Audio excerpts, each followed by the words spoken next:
Apart from, so a customer comes to you and says, I want a Mercedes, I want a Toyota, I want a Range Rover, whatever. How do you advise them on what is the best car for them, regardless of the explanation that they give you? Good. I think one of the things that you have to do when you're selling vehicles is to try and understand that you're solving a need that someone has. And particularly for young buyers of motor vehicles, sometimes they will focus more on what they want than on what they need. And my experience in the industry is that if you sell a customer what he wants and not what he needs, with time he realizes that, you know what, this vehicle is not going to solve or to meet my actual needs. So they end up bringing back the vehicle for you to sell and give them another vehicle. And usually that means that they have to incur some kind of an economic loss, because if you bring back a vehicle, of course there is going to be the aspect of depreciation. So because of the value of vehicles, my argument, or our argument here at Maridady Motors, is that it is very important to actually understand the need of the customer. Is the customer planning to use the vehicle off-road more than on-road? So that if it is an off-road vehicle, then ultimately you advise them to go for a 4x4. But you don't want to sell a C200 to someone who is have his work uko mashinani. Half of the time they're in the village. They will go with the C200 for 2-3 weeks, then they realize, you know what, this vehicle is not functional to me. They bring it back to you. So it's very, very important to assess the need of the customer, to know their family size. Some vehicles are much better for people with kids than other vehicles, because you want to have maybe space for car seat or leg room depending on the ages of your kids. So really understanding what the customer needs is much more important than understanding what the customer wants. There's a general sort of knowledge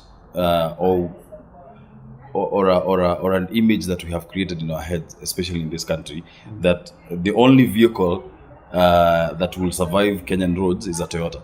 Is that true? And you're wearing a Toyota. And I'm wearing a Toyota. You Toyota see, logo. I think what I would say is that there is knowledge that is passed on from the older generations to the younger generations.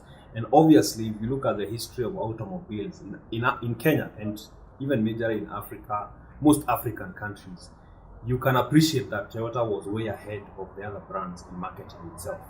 And therefore, the older generation told the younger generation, Gari ni Toyota. Yeah. But the younger guys are much more, you can say they adventurous. They're adventurous. So they have experimented with other brands. They've tried Hondas, Subarus, Mazdas. And the feedback that they give about these vehicles are equally reliable. Mechanics have upped their game. Mechanics have a big influence on what vehicles. Of course, you want to know whether there's a mechanic who is going to take care of your either a Mazda or a Subaru. Precisely. And much of the resistance that we find with some of the brands, or even with changes on vehicles in the market, is actually driven by mechanics. Like a very good example is automatic vehicles. There was a very big resistance on automatic cars a few years back. Because nobody knows how to fix it. Yeah, and the mechanics would say, you know what, the day that automatic gearbox of yours has a problem, you will tell me who will fix it. Yeah. But when they begin to interact with these vehicles, they begin to learn how to fix and repair them, then they build the market confidence and people begin to appreciate the other brands. If we were to manufacture a vehicle in Kenya, first of all, do you think we have the capacity to manufacture a vehicle in Kenya? We do, and we are already doing it. We have Mobius 1 and Mobius 2. Yeah, but Mobius is not exactly 100% made in Kenya. They make their parts. They do the assembly in Kenya, but I think they make their parts in Germany. Correct. I think I understand the engine is from the Renault company. Yeah. But that is the practice. Even with the big companies, you will find that sometimes they do not manufacture all the parts for that particular vehicle. Yeah. Sometimes they have to outsource some of the parts from other auto companies. So because we are taking baby steps in the industry as a country, I do not see anything wrong with us saying, right now we are not in a position to manufacture engines, but there are companies that can be able to manufacture engines for us. Because like if you look at coming up with a Kenyan car, there are things that you would want to make Kenyan. Like for example, our roads are a bit more hardy. Yes. So you would want your suspension, Yes. your cloud clearance for that vehicle to be Kenyan, so to speak.